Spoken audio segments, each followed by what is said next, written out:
Halo, kembali lagi dengan Jay. Ya, oke teman-teman, ini adalah update ya, dan juga sekaligus ini materi baru untuk teman-teman. Kalau yang udah lama, sebelumnya kan pakai Fat Secret dan berdasarkan TDEE ya, untuk perhitungan kalori, kebutuhan kalori harian.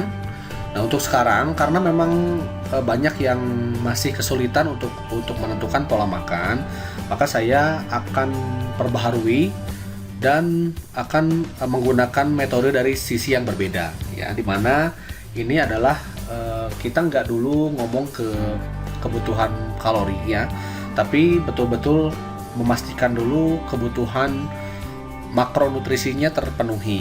Oke, karena pada dasarnya adalah kita betul-betul nanti akan berpegangan pada kebutuhan makronutrisi dari masing-masing individu ya. Nah, sekarang ini adalah pola yang sudah saya buatkan. Ini contoh ya. Jadi nanti teman-teman silakan sesuaikan dengan hitungan angka masing-masing. Ini hanya contoh dan nanti teman-teman silakan bisa dimodifikasi. Ini saya buat sesederhana mungkin agar nanti teman-teman nggak terlalu pusing untuk menentukan ya. Nah, sekarang begini.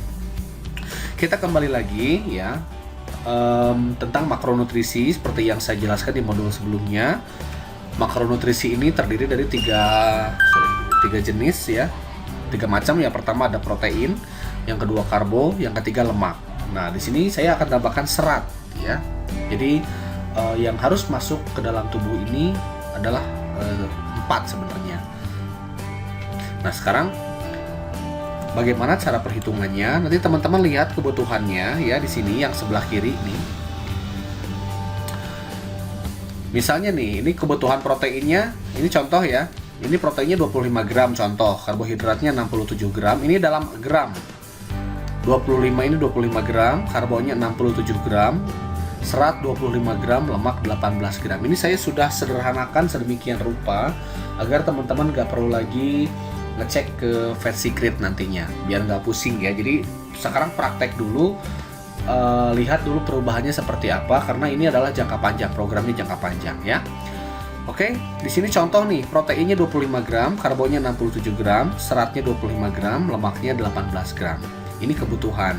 Nah, nanti ya caranya adalah bagaimana agar metabolisme kita meningkat dengan cara makan 3-5 kali sehari ya. Nah, kita lihat di sini. Jadi ini dari waktu, ada sarapan pagi, snack pagi, siang, makan siang, snack sore, dan makan malam ya. Waktu sarapan antara jam 6 sampai jam 7, snacknya jam 8 sampai jam 9 atau sampai jam 10, makan siang setengah 12 sampai jam 1, snack sore jam 15 sampai 16, dan makan malam jam 18 sampai 19 ya. Ini untuk pembagian waktunya. Nah, kemudian di sini ada makronutrisi. Ya, di sini saya sudah pisahkan. Jadi mana yang protein, mana yang karbo, mana serat, mana lemak ya. Nah, untuk sarapan tetap ya. Jadi apa yang harus masuk ke dalam badan kita ini adalah unsur nutrisi yang penting tadi. Harus ada protein, harus ada karbo, dan harus ada seratnya ya. Nah, kemudian lemaknya kapan? Nah, lemak ini masuknya ke snack nanti. Oke. Contoh nih, untuk sarapan protein. Nah, protein nanti ada, saya akan kasih literaturnya ya, akan juklak atau panduannya saya akan kasih ini. Nah, sebelum masuk ke makanan, saya masuk dulu ke sini deh biar teman-temannya nggak terlalu bingung. Nah, ini dia. Ini ada nutrition plan ya. Nah, tapi gini, angka ini hanya estimasi atau rata-rata. Jadi tidak ada sesuatu yang pasti untuk hal makanan, kalori, dan sebagainya ya. Ini hanya rata-rata. Maksudnya adalah agar tidak terlalu melenceng ya. Nah, mulai dari protein ini ya. Jadi untuk ukuran protein sekarang nggak perlu pakai gram, nggak perlu pakai takaran-takaran dulu ya, karena belum apa-apa. Yang saya lihat teman-teman udah pada bingung duluan. Nah, untuk protein ini ukurannya setelapak tangan tanpa jari. Oke. Ingat ya, jadi kita protein dulu, penuhi dulu protein setelapak tangan tanpa jari, kurang lebih segini ukurannya ya. Jadi yang dilingkari. Nanti protein bebas, mau dari ayam boleh, mau dari ikan boleh, mau dari kacang-kacangan juga boleh, tapi intinya adalah satu telapak tangan tanpa jari yang bulat ini. Oke. Nah, itu berapa banyaknya ukurannya? Protein bisa dari dada ayam, daging ayam, tapi saya rekomendasikan dada ayam, atau dari ikan boleh, dari daging ikan laut juga boleh, daging sapi juga boleh. Usahakan tanpa kulit atau yang non lemak ya, ataupun kalau ada lemaknya dibuang. Nah, satu telapak tangan ini ya kurang lebih sekitar 8 gram. Ya, nanti teman-teman bisa dapetin modul ininya ya. Kemudian kalau misalnya bosan dengan daging-dagingan, boleh diganti dengan tahu atau tempe.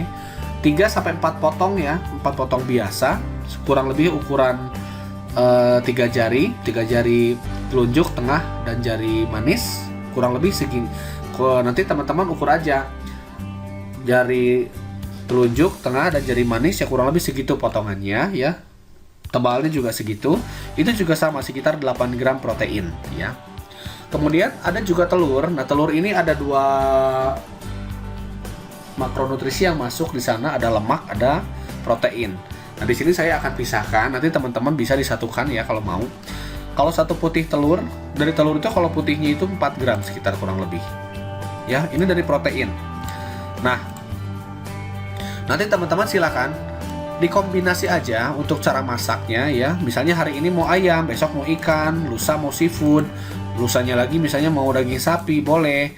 Mau tahu tempe silakan, terus mau telur juga boleh. Jadi makanan-makanan ini adalah makanan yang sangat-sangat mudah ditemukan.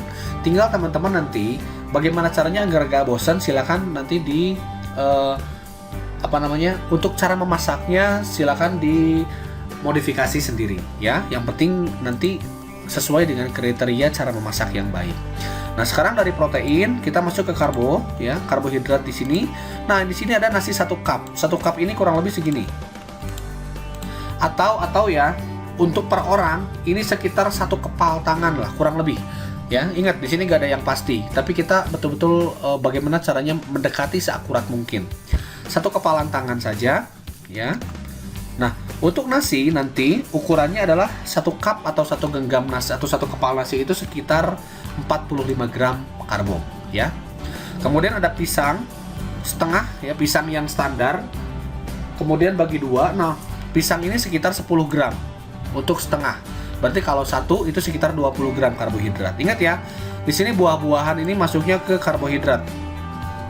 Kemudian ada buah juga yang dipotong dadu, misalnya seperti ada pepaya atau misalnya semangka dan lain sebagainya. Pokoknya buah-buah yang kira-kira bisa dipotong dadu 1 cup atau misalnya 1 genggaman tangan itu sekitar 10 gram kurang lebih kandungan karbohidratnya. Nah, kalau bosan bisa nanti diganti dengan nasi, bisa ganti dengan mie ya, tapi mie jangan mie instan, pilih mie telur. Nah, 1 cup itu sekitar 40 gram ya, 1 cup atau kalau digulung-gulung ya kurang lebih sekitar 1 genggaman tangan ya. Kemudian ada bihun juga boleh sama kurang lebih 40 gram. Nah, kalau bosan, teman-teman sarapan mau pakai roti boleh. Roti gandum tapi pastiin yang berkualitas ya. Yang di dalamnya itu nggak ada kandungan-kandungan yang sudah saya share. Nanti lihat di update ya. Nanti kriterianya seperti apa untuk roti, nanti lihat di channel Telegram. Oke, di sini kriterianya adalah 1 lembar roti gandum berkualitas, betul-betul roti gandum asli, bukan roti gandum-ganduman ya. Nah, 1 lembar ini sekitar 15 gram karbohidrat. Nah, nanti teman-teman silakan disesuaikan dengan kebutuhan karbohidratnya. Oke, nanti kita praktek. Nah, setelah karbo kita masuk ke lemak ya. Nah, lemak di sini teman-teman bisa pilih dari VCO boleh ya. VCO tahu nggak? VCO itu virgin coconut oil ya, atau minyak kelapa murni. Banyak di toko obat banyak ya. Oke, 1 sendok makan ya. 1 sendok makan itu sekitar 10 gram kandungan lemaknya. Atau bisa dari kuning telur juga boleh. 1 kuning telur sekitar 5 gram ya. Kalau ada alpukat bisa juga. Alpukat ini setengah ya, setengah ini 14 gram. Atau kalau 1/4 ini kurang lebih sekitar 7 gram karbo ya. Lemak alpukat ya. Nah, bisa juga teman-teman pilih dari susu. Kalau senang susu atau nggak alergi sama susu, bisa pilih susunya, pilih yang full cream. Nanti saya kasih tahu rahasianya. Full cream atau fresh milk ya, yang susu murni asli juga boleh. 200 ml itu kurang lebih sekitar 10 gram lemaknya. Kalau senang kacang-kacangan, almond boleh ya, 1 genggam atau sekitar 10 butir itu sekitar 10 gram juga. Nah, sementara segini dulu lah. Yang penting teman-teman praktek ya. Ini juga makanan ini bisa dikombinasi atau bisa dimodifikasi sedemikian rupa. Terakhir masuk serat, 1 cup sayur, 1 cup ini sayur ini 1 cup ya, atau ya kira-kira aja nanti teman-teman kalau misalnya digenggam ya, 1 genggaman itu, 1 genggaman tangan masing-masing ya, 1 cup sayur sekitar 5 gram serat ya. Nah, kategori sayur ini teman-teman jangan sembarangan memilih sayur. Yang dimasuk sayur atau serat yang bagus di sini adalah yang bentuknya daun atau bunga. Kalau daun seperti apa? Daun seperti bayam, ada kangkung, daun singkong, daun pepaya ya, pokoknya yang berdaun-daun itu yang sangat direkomendasikan. Atau bentuknya bunga boleh seperti brokoli ya, itu juga masuk. Bagaimana kalau misalnya wortel atau labu? Labu itu masuknya ke umbi ya, kalau wortel juga sama ke umbi. Jadi tidak termasuk serat atau sayur yang direkomendasikan. Jagung masuknya karbohidrat nanti ya. Nah, bagaimana misalnya jika ada campuran? Contohnya ada sayur, misalnya sayur yang ada daunnya tapi juga ada wortelnya, ada labunya, boleh ya. Oke. Nah, bolehnya seperti apa? Hitungannya 80-20. 80% bentuknya daun atau bunga, yang 20%-nya berbentuk lainnya, itu boleh ya. Oke. Sepertinya cukup dipahami ya. Kita balik lagi ke sini sekarang. Nih. Oke. Sekali lagi ya, kebutuhannya contoh nih, nanti teman-teman proteinnya berapa gram di sini nanti masing-masing akan berbeda. Karbonya berapa, seratnya berapa. Kalau serat ini pasti sama, itu 25 gram. Tapi protein, karbo, dan lemak ini yang akan berbeda. Oke. Nah, contoh nih. Ini adalah hanya contoh saja ya teman-teman ya. Jadi nggak harus seperti ini polanya. Mau dirubah-rubah juga boleh, silahkan ya. Nah, untuk sarapan ini kita masuk protein nih. Protein masuknya putih telur ya. Nah, mau putih telur boleh, banyaknya berapa? Di sini kurang lebih 2,5 ya. Jadi 2 telur setengah lah kalau mau direbus. Nah, berapa gram? Nah, kita lihat di sini. Telur itu masuknya 4 gram. Berarti kalau misalnya 2,5 berarti sekitar 10 gram ya. Jadi pagi-pagi ya. Pagi-pagi sudah ada asupan 10 gram protein. Kemudian untuk siangnya kita masuk lagi protein. Proteinnya apa?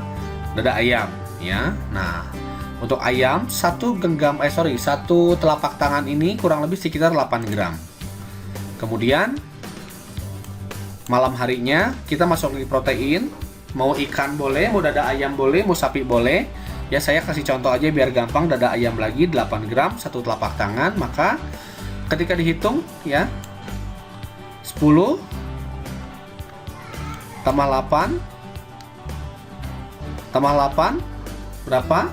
10 tambah 16 berarti sekitar 26 gram. Oke. Jadi 1 hari penuh, pagi, siang, malam ya, badan kita dapat protein 10 tambah 8 totalnya 26 gram. Kebutuhannya 25 gram ya, yang dicukupi adalah 26 gram. Nah, ini udah cukup. Oke. Lebih boleh, kurang jangan. Ingat ya, boleh lebih tapi jangan kurang. Nah, sekarang protein udah selesai ya. Karbohidrat. Nah, karbonya boleh dari apa? Mau dari buah-buah boleh ya. Kalau sarapan saya sarankan buah atau roti ya. Dari karbo 1 cup buah nih, 1 cup buah atau 1 genggam buah kurang lebih sekitar 10 gram. Oke. Nah, siang hari karbonya kita makan nasi. 1 cup nasi, ingat tadi adalah 45 gram. Dan makan malamnya mau buah lagi boleh ya, 1 cup buah sekitar 10 gram. 10 tambah 45 tambah 10, 45, 65 gram. Oke, kebutuhan karbonya 67 gram. Di sini tercukupi 65 gram. Kalau karbo boleh kurang ya. Yang penting protein jangan sampai kurang ya. Lemak juga usahakan harus pas. Tapi kalau karbo boleh kurang, tapi tidak boleh tidak sama sekali. Oke. Karbonya selesai ya, hitungannya 65. Kemudian masuk serat dulu. Nah, serat ya. Serat ini minimalnya harusnya 25 gram. Oke, nah berarti kapan nih waktu makannya? Sarapan, nanti proteinnya udah, karbonnya udah, tinggal serat. Seratnya 1 cup sayur. 1 cup sayur ingat 5 gram ya. Jadi pas sarapan 1 cup, siangnya seratnya 2 cup. 2 cup sayur. Berarti 5 kali 2, 10. Dan makan malamnya 1 cup lagi, 5. Berarti totalnya 5 tambah 10 tambah 5, 20 ya.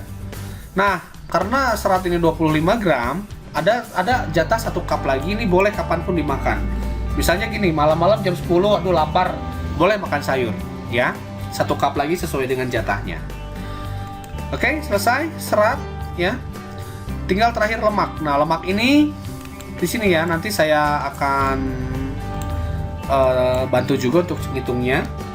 Di sini contohnya kebutuhan lemaknya antara 15 sampai 18 gram. Maka di sini saya ambil lemak 18 gram ya. Lemak dari mana? Nah, lemak ini kita masuknya ke snack ya. Jamnya gitu. Maksudnya gini, biar pas sarapan ini nggak kebanyakan makanan. Jadi snacknya nanti teman-teman bisa masuk dari lemak. Entah itu mau alpukat boleh, mau kuning telur boleh, mau susu boleh ya. Contoh nih, kalau saya contohin snacknya lemak sehat. Ini dari alpukat. Alpukat ini 1/4 potong, ini sekitar 7 gram. Kemudian untuk sore hari, snack lemak sehatnya dari kuning telur.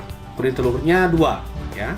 Berarti 5 kali 2 sama dengan 10 ya. Kita lihat lagi di sini.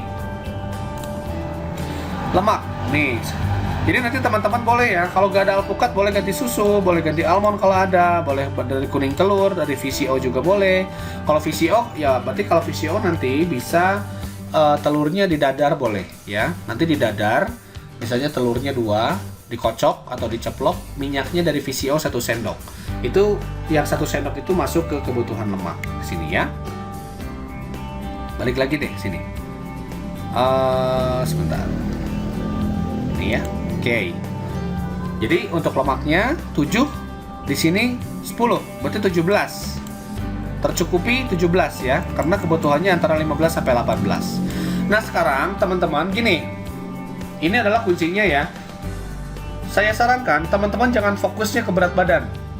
Karena untuk berat badan itu berbeda. Di video update ya tentang massa otot saya udah jelaskan kenapa kita tidak boleh berpatokan ke berat badan, karena berat badan kadang-kadang bisa menipu. Kenapa bisa menipu? Nah, nanti teman-teman nonton di video update-nya ya. Di channel ada. Saya sudah upload di sana. Nah, ini cara membagi. Nah, teman-teman silakan. Jadi nanti dikombinasi aja atau ditukar-tukar aja. Yang penting angkanya ini ya minimal tercukupi atau mendekati ini. Maksudnya adalah mendekati lebih. Ya, proteinnya boleh lebih, seratnya boleh lebih. Kalau karbo ini kurang nggak apa-apa. Ya, kalau lemak usahakan pas. Kalau protein boleh lebih, serat boleh lebih. Ya. Nanti silakan diatur-atur aja. Patokannya ke sini ya nanti. Patokannya ke kebutuhan. Oke? Jadi yang harus ditulis adalah kebutuhannya berapa. Jadi gini, langkah pertama nanti ya, kebutuhannya berapa. Kemudian makanannya nanti apa saja, sesuaikan dengan kebutuhan ini. Lihatnya nanti di sini caranya. Nah, setelah itu nanti teman-teman ini dijumlah ya.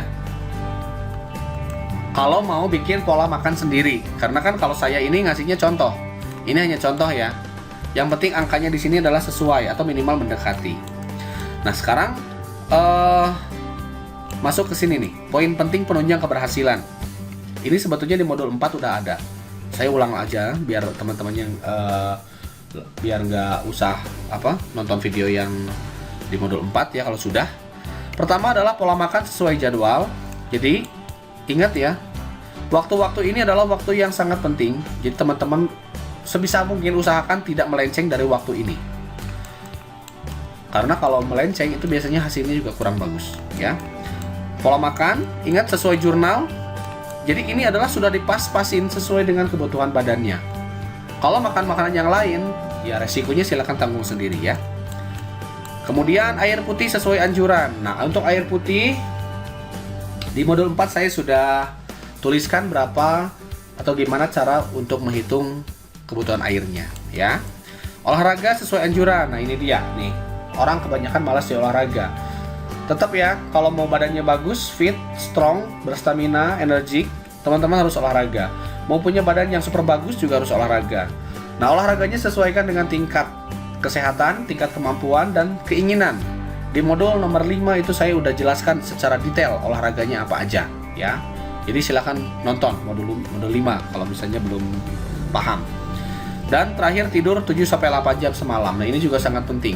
Orang yang senang begadang tuh sulit untuk nurunin berat badan, ataupun kalau dia turun berat badan pasti ototnya yang turun, bukan lemaknya. Ya, lihat lagi di video update tentang tidur ada ya. Kemudian masuk catatan penting, hindari gula, hindari gorengan. Jelas kalau gorengan itu makanan apapun yang dimakan atau yang dimasak, entah itu mau daging kayak mau tempe, tahu kayak kemudian teman-teman masak ke dalam minyak yang banyak, itu kriterianya udah berubah jadi gorengan, apapun itu ya. Hindari gula, karena apa? Nah, ini dia. Teman-teman, kebutuhan karbohidratnya udah saya set, udah saya bantu hitungin. Jadi kalau misalnya teman-teman kelebihan gula, kelebihan karbo, mau dari kue kayak, mau dari apapun kayak, maka pasti turun berat badannya akan sulit ya. Akan lambat maksudnya turun lemaknya. Hindari makanan yang digoreng tepung. Nah, ini juga hati-hati ya. Misalnya ayam nih, ayam crispy. Ayamnya kan protein, nah benar, tapi cara masaknya gimana? Dan ada tepungnya juga, itu nggak direkomendasikan. Oke? Makan sayur minimal 5 cup per hari, itu rekomendasinya ya. Berusaha yang nggak suka makan sayur, mulai sekarang harus belajar suka dengan sayur ya. Hindari makanan bersantan, ini maksudnya adalah gini. Sekarang santan ini sebenarnya makanan yang bagus, lemak sehat. Untuk santan ya, asalkan santannya berasal dari kelapa asli, kemudian diparut, diperas, dan masaknya nggak sampai mendidih. Ya, kalau udah mendidih itu udah lain lagi, udah rusak ya. Nah, artinya adalah dengan proses memasak, maka biasanya dari makanan yang bagus itu berubah menjadi nggak bagus, nggak sehat ya. Nah, dilarang nahan lapar. Kalau lapar ngemilnya apa? Ngemilnya lemak sehat, atau kalau enggak, kalau seratnya belum terpenuhi, ngemilnya lemak sehat tambah sayur ya, sesuai dengan hitungan di sini.